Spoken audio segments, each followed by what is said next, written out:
Morning class. आज हम पढ़ते हैं बीकॉम थर्ड सेम का जो हमारा सब्जेक्ट है वो है हमारा company law. And company law में आज जो हमारा टॉपिक स्टार्ट होने वाला है वो है हमारा कंपनी का समापन।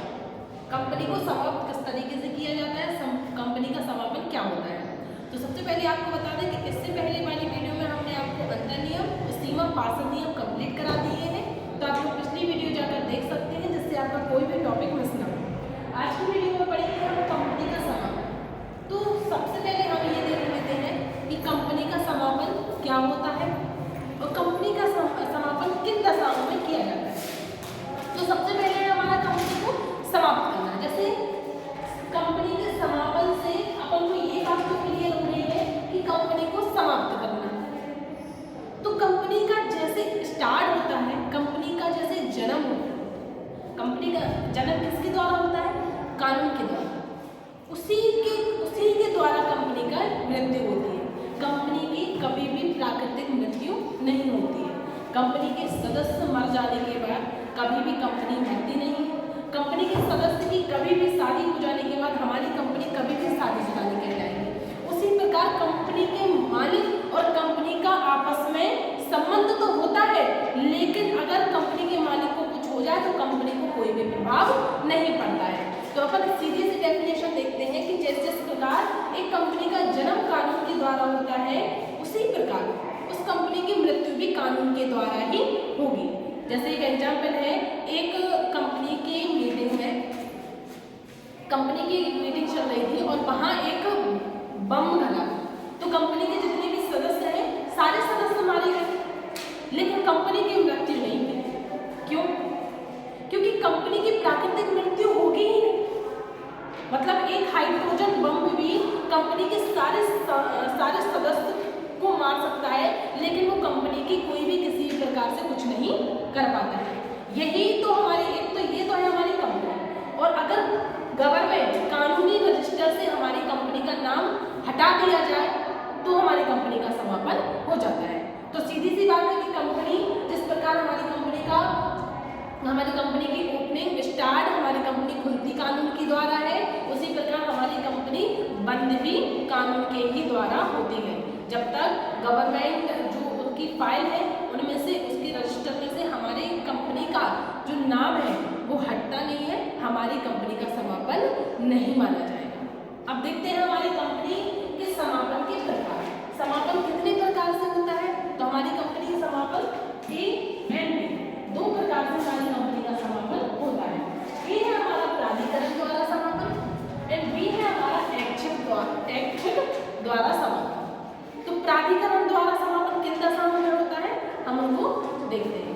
देखिए, प्राधिकरण द्वारा समापन का सीधा सा मतलब है कि यदि कंपनी लोन चुकाने में असमर्थ है, सीधी सी बात है, अगर कंपनी ने किसी कंडीशन से लोन लिया है ना, और वो लोन भरने में, चुकाने में असमर्थ है, या उसकी संपत्तियों से भी उसका लोन वो नहीं भर पा रही है, तो उस कंडीशन में प्राधिकरण द्वारा इसका समापन संभव हो सकता है। सीधी सी बात है, अगर कंपनी ऋण लेगी और उस ऋण को नहीं भरेगी तो कंपनी का समापन होगा।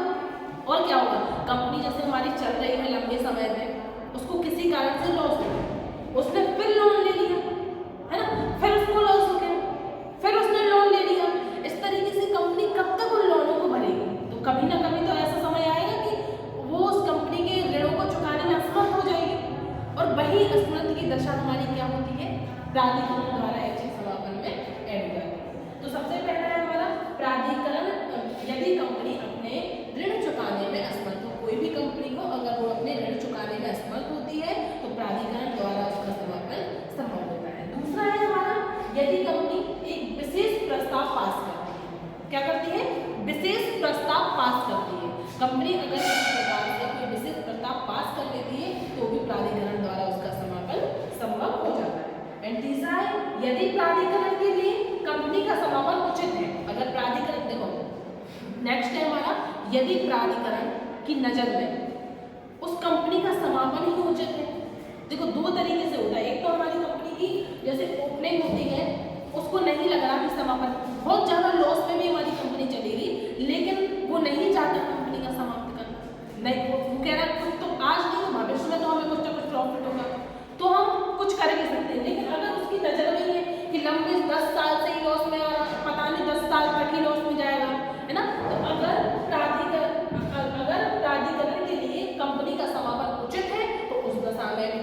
कंपनी का समापन कर सकता है।